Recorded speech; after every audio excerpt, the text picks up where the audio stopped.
America is in trouble. The BRICS nations are actively pulling countries away from US dollar trade settlement. They are becoming more and more emboldened because the current administration in America will not do anything about it. This day was bound to come. It's wild that we were just talking about BRICS, and most people thought it was sort of like a conspiracy theory. But now BRICS has built itself up into such a massive conglomerate of countries with a lot of power and, honestly, quite frankly, a lot of gold. It is to be taken very serious, yet most of the nation in America has no concept of what the BRICS alliance is. If you're new to BRICS, it's a consortium of countries that have come together. They were started by Brazil, Russia, India, China, and South Africa. And it's important to know that it started with those groups around 2015 and has grown to so many more. It's insane. Just the adoption or the wanting to adopt or bring in, or Mexico wanting to be part of BRICS, to me blows me away. Such a close trading ally to us right on our borders. And once that's official, because Mexico already has said they want to join, and they do join, you will see Chinese, in my opinion, you'll see Chinese and Russian bases in Mexico. And that's scary because they'll be able to get a foothold in that country by essentially using what we have been using, America has been using, is monetary blackmail to make sure that's there, because they're going to be able to make it look so good. They're going to be able to tell them, hey, we're going to give you this, this, and this. We're going to give you all this trade. It's going to be amazing. And Mexico will flourish from it. And we'll have our enemy's military bases right on our doorstep. Cuba's nothing. Wait till they get into Mexico. So this story is out of Watcher Guru, and it's entitled BRICS Ready to Work with All Countries to Ditch the US Dollar. It says BRICS member Russia is pushing the de-dollarization initiative in Africa, urging nations to trade in local currencies and not the US dollar. Russia's President Vladimir Putin vigorously called for African countries to start using local currencies for trade, including the Russian ruble. Putin explained that Russia is ready to work with African countries to help them shift away from the US dollar. Let me break this down too. We all watched America try and destroy the Russian ruble when Russia moved into Ukraine. And Russia was already 10 steps ahead of the Biden administration. And they had a lot of power because they had a lot of oil. And they turned around and said, you know what? At a time where America is selling their oil super expensive and it's trading high on their stock markets, on their exchanges, we're going to discount ours. And then we're going to say that we're going to discount it if you use our ruble, which caused a massive demand. And we saw countries like India and other countries walk in and go, we're going to do that. We'll do that. All we've seen is the US lead a path of destruction. And it's becoming very apparent with other countries. Putin added that BRICS can help Africa build its financial infrastructure by connecting its global banking system to local currencies. The Russian president stressed that cross-border transactions without the US dollar are beneficial to Africa. It says here, the alliance is convincing developing countries around the world to stop relying on the dollar for trade. A handful of countries believe that BRICS has the power to usher the world into a new financial era. You know, it's very interesting. When 6 Minutes, a long time ago, I want to say a decade ago, came out with those Ghost City videos, that was all propaganda. You know, all we're doing in our media, our Western media, is trying to demoralize China's infrastructure. Do they have problems? Absolutely. They have a commercial real estate crisis, but here's the real serious threat right now. We have one as well. That that's being kept out of the media. They're talking about it, but not really explaining how big it is, to where our banks are already starting to fail. They're already failing. The FDIC has already been tapped out of its funds as of last July. That's how bad it is here. But what you see is us going, look at China and their Evergrande fiasco, and look at these ghost cities. But nobody ever really asked the question. I was doing it. I was telling people, pointing this out in like 2015, 2016, saying, we don't have the money to build these cities and keep them vacant. They're repopulating those, they're populating those cities and building armies. You know, when we were, our Western media was mocking China's, the size of their Navy, the truth was they were building more aircraft carriers at one time than we had ever done in history in one time. So they're growing fast. Many people don't remember when the thought that some other country, any other country in this world, had a stealth fighter, and one was photographed from some bushes in China, and there was all this scuttlebutt, and our Pentagon was denying that they even existed, denying it, straight up saying it doesn't exist. So either Pentagon is dumb, stupid, or they're hiding something, right? Because it'd be pretty easy to figure this out if you're the Pentagon. And then Donald Rumsfeld is on the Great Wall of China with the premier of China, the president, and he goes totally set up on purpose. And he's asked, well, it sounds like there's a lot of scuttlebutt in America over if we have a Chinese stealth fighter. Would you like to know? And he's totally taken off, and they're filming this on purpose for their country, to show their country how moronic our country is, right? He turns around and goes, well, let me show you our fleet. And all of a sudden, tons of stealth fighters start flying over. We never covered that in our country. Why? Because it was an embarrassing moment. The truth was coming out. China's military and Russia's military are massive.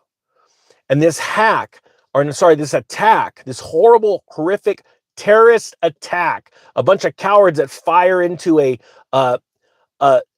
stadium of people watching music, totally peaceful, people that have nothing to do with a war. Cowards kill tons of people and then run like cowards. And all the while, America's going, yeah, we knew about it ahead of time. It's this group trying to get them off kilter, but they grabbed them alive. Grabbed them going into the Ukrainian border. You know, it's becoming easier and easier to figure out what nations are trying to invoke good change for trade settlement. And this has all to do with our real estate markets, our economy, because we're in serious trouble. We're hiding everything. I remember telling people about the gold banners in China. And to talk about Russia, we have to talk about China because they are so closely tied. They have built a trade settlement mechanism called SIPS that is better, faster, cheaper than our SWIFT system. They own collectively so much gold, it's insane. You know, I personally do not believe there's any gold in Fort Knox. And this is why. I believe there's some sitting there, but not what we've been telling people. When I want to say it was Timothy Geithner was the last official politician that went into Fort Knox. Let me know in the comment section if I'm wrong. But I watched this and my mouth dropped, really showing the foolishness of the American public because they can't decide. Most people can't decipher this, honestly. He comes out of the vault, and when he's asked some questions, he wouldn't answer any of them about the gold in there. All he said was a prepared statement. It was the shortest thing I'd ever heard. My mouth dropped. All he said was this: gold is good. Now, I could never have told you this before I started doing YouTube videos, but now I can. I do have a very good working knowledge of this, is that people have a wild imagination when they hear things, and they hear things, and it's not necessarily what's coming out of the cell phone that they're hearing it from. There are people that have told me right to my face, I cannot believe you said this in this video. And I said, never said that. Show me. I'll give you $20 if you could do it. And they go out looking for it. And I was like, call me back. And people I know never said it. A handful of people have come back and said, wow, you never did say it. I could have swore. Those were really close friends.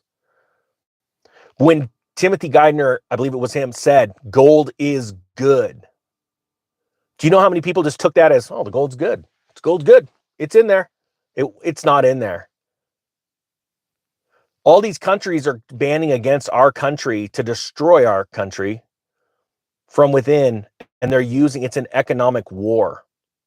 This is one of the most dangerous types of wars because what happens is it can eventually lead to starvation.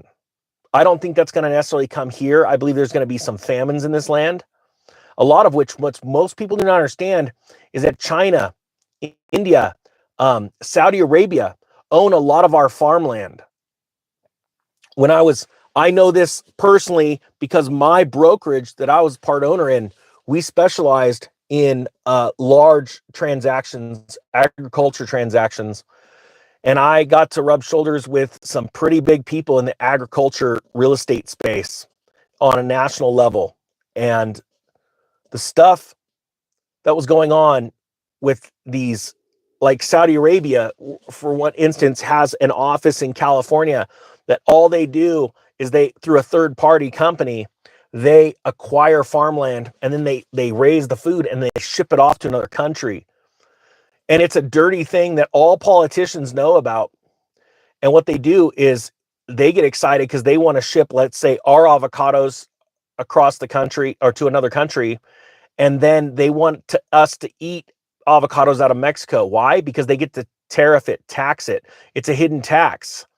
Every day you go to the grocery store, you don't realize that a lot of that food could have been produced here and shipped here, but it's not. It's scary.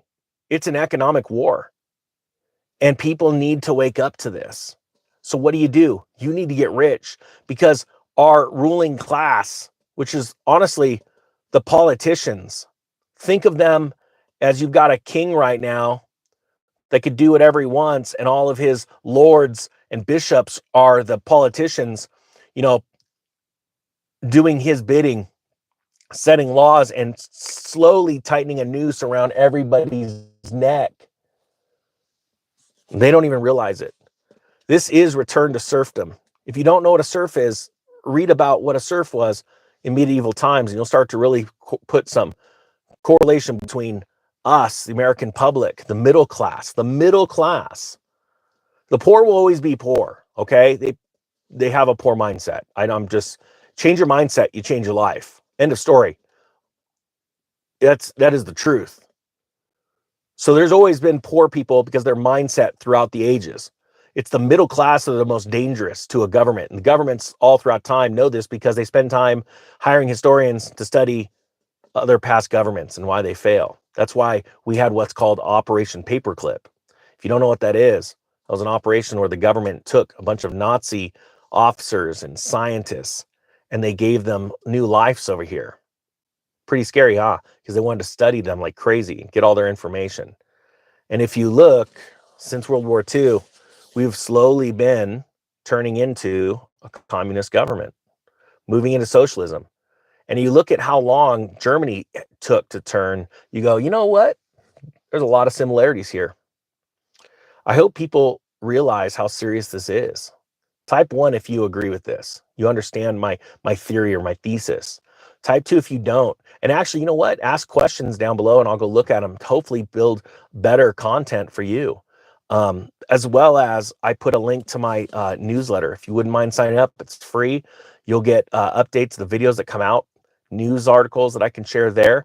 I can't share certain articles on these platforms because the algo goes, nope. I hope you got something out of this. I thank you so much for watching. The Economic Ninja. I always do that wrong. The Real Estate Ninja. Oh, and you know what?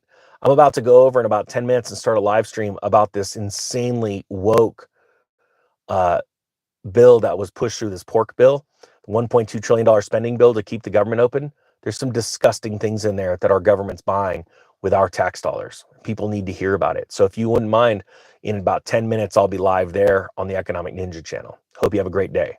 Ninja is out.